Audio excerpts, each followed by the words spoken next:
Hello बच्चों, let's read the question. So question says that a volume of 100 ml 0.6 normal copper sulfate solution is electrolyzed between the two platinum electrode till the concentration of the residual liquid is 0.1 normal, and when the steady currents of 5 ampere is used, how long should the current pass to get the above change is. So basically questions में ये पूछा गया कि अगर हम 100 ml copper sulphate का जिसका normality given है 0.6 नॉर्मल सॉल्यूशन का इलेक्ट्रोलाइज करवा दे टू आपके पास प्लेटिनम इलेक्ट्रोड का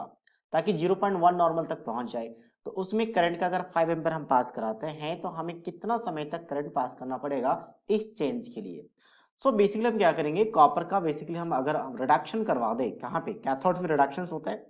तो कॉपर का ऑक्सीडेशन या रिडक्शन दोनों में देख लेंगे। कॉपर सल्फेट है तो कॉपर प्लस टू आयन किस में जाएगा, कैथोड में जाएगा, सी फॉर कैथोड, और कैथोड में रिडक्शन होता है, दो इलेक्ट्रॉन्स को गेन करके इसमें कन्वर्ट हो जाएगा सॉलिड में। और किसी भी इलेक्ट्रॉन्स की बात कर सकते हैं, किसी भी एक जगह पे कर सकते हैं, यानी एनोड या कैथोड दोनों में से किसी भी एक पोजीशन पे हम ये कंडीशन लिख सकते हैं।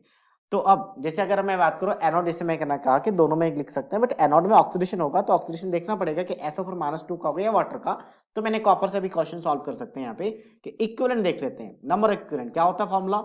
Normality sorry normality into volume, ठीक है, normality into volume, volume should be in litre, या फिर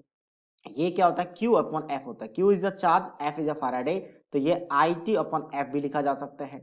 अब यहाँ पे नॉर्मलिटी गिवन है 0.5, लेकिन 0.5 नहीं 0.6 से 0.1 पे आ गया, तो चेंज इन नॉर्मलिटी कितना आ गया, तो 0.6 से 0.1 पे इतना नॉर्मलिटी हमारा चेंज हो रहा है।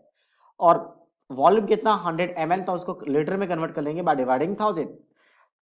करंट कितना पास कर रहे हैं हम 5 एम्पियर का, ठीक है, टाइम कितना है निकालना है, और फैराडे कितना होता है 96500,